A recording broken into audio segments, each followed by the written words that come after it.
उत्तर प्रदेश के एक छोटे से गांव धनपुर में लगभग 500 घर थे। वहां की जिंदगी शांत और सरल थी।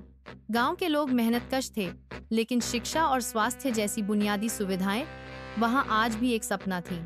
इसी अभाव का फायदा उठाकर एक दिन गांव में आया एक अजनबी, खुद को डॉक्टर कहने वाला डॉ शंकर। वह एक लंबा, गोरा, चिट्टा और प्रभावशाली व्यक्ति था।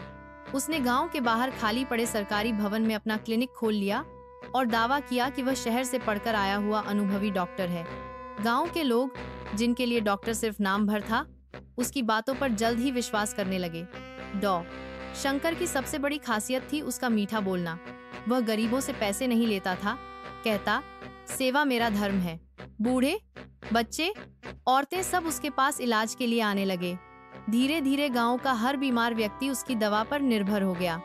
लेकिन किसी को नहीं पता था कि डॉ शंकर न तो किसी मेडिकल कॉलेज से पढ़ा था, न ही उसके पास कोई डिग्री थी। उसने शहर में एक फार्मेसी में काम किया था, जहां से उसने दवाइयों के नाम और कुछ बुनियादी चीजें सीख ली थीं। उसके इलाज में न तो सही जांच होती थी, न ही दवाओं का उचित ज्ञान। शुरू में गांव वालों को उसके इलाज से आराम मिलता दिखा, क्योंकि वह अक्सर दर्द निवारक दवाएं और नींद की गोलियां देता था, जो अस्थायी राहत देती थी। पर असली बीमारी ज्यों की त्यों रहती। समस्या तब शुरू हुई जब गांव की एक गर्भवती महिला, राधा, जो अपने पहले बच्चे को जन्म देने वाली थी, डॉ शंकर के पास गई। उसने महिला को कुछ दवाएं दी और कहा कि चिंता की कोई बात नहीं। लेकिन 2 दिन बाद ही राधा को तेज बुखार और पेट में असहनीय दर्द होने लगा। गांव में कोई अन्य डॉक्टर नहीं था और समय पर इलाज न मिलने के कारण राधा और उसका अजन्मा बच्चा दोनों चल बसे। गांव में मातम छा गया। पहली बार लोगों के मन में डॉ शंकर के प्रति संदेह पैदा हुआ। कुछ नौजवानों ने शहर जाकर उसकी डिग्रियों और पृष्ठभूमि की जांच की। जो सामने आया, उसने सबको झकझोर दिया। डॉ शंकर का असली नाम शंकरलाल था और वह कभी मेडिकल कॉलेज नहीं गया था। शहर में उसके खिलाफ पहले भी झूठे इलाज और गैरकानूनी दवाइयों के कारण केस दर्ज थे। गांव लौटा तो क्रोध की आग में जल रहे लोगों ने उसे घेर लिया। किसी ने कहा, हमें धोखा दिया है इसने। किसी ने चिल्लाया, हमारी बहन की जान ली इसने। लेकिन शंकरलाल खड़ा रहा, चुप, सहमा हुआ। फिर फूट फूट कर रो पड़ा।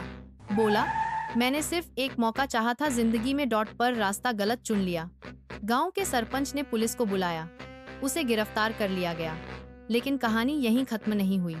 डॉ शंकर को जेल में आत्मग्लानि ने घेर लिया। कुछ ही महीनों में वह अंदर ही अंदर टूट गया। उसने कई बार जेल में आत्महत्या की कोशिश की, पर सफल नहीं हुआ।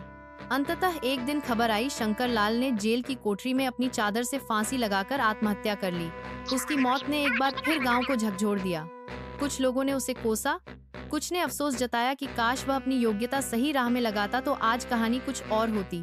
लेकिन अब पछताने से क्या होता। गांव के बाहर उसकी कब्र पर आज भी एक छोटा सा पत्थर पड़ा है, जिस पर कोई नाम नहीं लिखा, बस एक पंक्ति खुदी है, ज्ञान का अभाव सबसे बड़ा अपराध बन सकता है।